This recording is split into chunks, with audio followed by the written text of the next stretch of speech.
Question number 4, Willie Rennie. We are facing a tidal wave of job losses. 1 in 10 workers could be out of a job this year.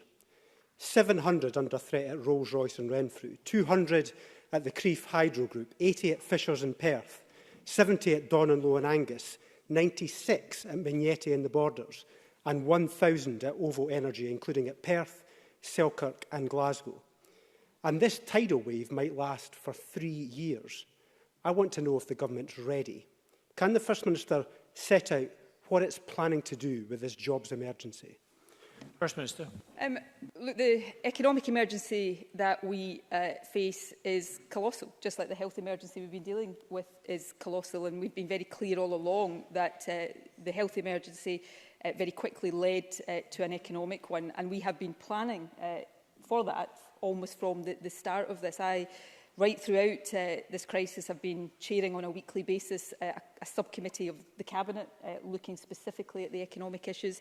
Benny Higgins has been chairing the Economic Recovery Group, and the report of that group is due to be published within the next couple of weeks, which will, I think, have important recommendations for us. I spoke to Benny Higgins earlier this week. Just as earlier this week I spoke to the Chief Executive of Rolls-Royce. I'll be speaking to the Scottish Tourist Alliance tomorrow. Increasingly, we can't take our eye off the health emergency, because if we do that, that will make the economic emergency worse. But we are also focused on the steps we need to take and the interventions we will need to put in place to support the economy, to support businesses and to support jobs. And those steps and interventions will take a multitude of forms. Of course, where the two emergencies come so closely together is that we need to keep suppressing the virus sufficiently so that we are then able to start to lift more of the lockdown measures and allow more of our businesses to start to operate and to make money again. So these are interlinked challenges, but the focus of the government, the focus of me personally, is very much on both of them. Willie Rennie. My fear is that the economic tidal wave is overtaking the advisory group in the work that the First Minister has just set out. This is urgent, and we need an urgent plan right now. We want to see a new government-backed job scheme, a universal basic income, capital investment in transport and energy construction, and investment in colleges and training agencies to reskill workers. So will the government back that approach? I also want to know whether the government plans to intervene to stop businesses going under. It's done that at Prestwick, Ferguson and Bifab. Will that be the approach going forward? And how will the government judge which companies and jobs it will save and which it will let go? First Minister. We set up the Economic Recovery Group. It's about to publish its report within a couple of weeks, I think actually probably within a week or so.